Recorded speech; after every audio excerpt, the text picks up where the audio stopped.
Hi good morning. Welcome to BVR TV official. మిత్రులారా, నేను మీ BVR only. జగన్కు భద్రతపై పోలీసులు ఒక కీలక ప్రకటన చేశారు. ఏంటంటే, ఆంధ్రప్రదేశ్ మాజీ ముఖ్యమంత్రి జగన్ సెక్యూరిటీపై హైకోర్టుకు వెళ్ళిన విషయం మనకు తెలిసిందే.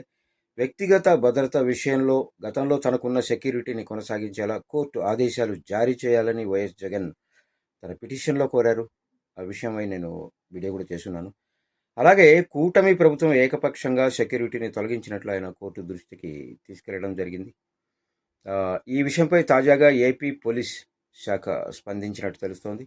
ఒక కీలక ప్రకటన కూడా చేసింది. ఏంటంటే, మాజీ సీఎం హోదాలో ఉన్న జగన్కు నిబంధనల మేరకే భద్రతా సిబ్బందిని కేటాయించామని పోలీస్ శాఖ పేర్కొంది. ఆయనకు ప్రస్తుతం Z+ సెక్యూరిటీ కొనసాగుతోందని వెల్లడించింది. భద్రత తగ్గించారని ఆయన చెప్పిన విషయం నిజం కాదని తెలిపింది. ఈ మేరకు పోలీస్ శాఖ, ప్రభుత్వ వర్గాలు స్పష్టం చేశాయి. తన భద్రతను తగ్గించేశారని జగన్ హైకోర్టుకు వెళ్లడాన్ని ఆంధ్రప్రదేశ్ పోలీస్ శాఖ తప్పుపడుతోంది. జూన్ 3 నాటికి తనకున్న భద్రతను పునరుద్ధరించాలని కోరుతూ జగన్ హైకోర్టులో పిటిషన్ దాఖలు చేసిన నేపథ్యంలో ఆయన వాదనలో ఏమాత్రం వాస్తవం లేదని తెలిపారు.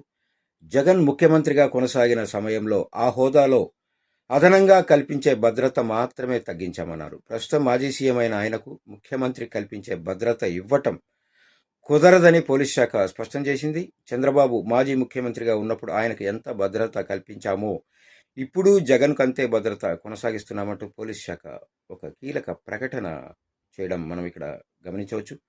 మాజీ సీఎంకు కల్పించే భద్రతలో భాగంగా జగన్కు 58 మంది సిబ్బందితో సెక్యూరిటీ కొనసాగుతోందని పోలీస్ శాఖ తెలియజేసింది. ఆయన ఇంటి వద్ద 10 మంది సాయుధ గార్డుల భద్రత ఉందని, షిఫ్టునకు 2 చొప్పున మొత్తం 6 PSOలు 24 గంటల పాటు భద్రత కల్పిస్తున్నారని చెప్పింది. మొత్తం 24 మంది సిబ్బందితో 2 ఎస్కార్ట్ బృందాలు నిరంతరం జగన్తో ఉంటున్నాయని పోలీస్ శాఖ చెప్పింది.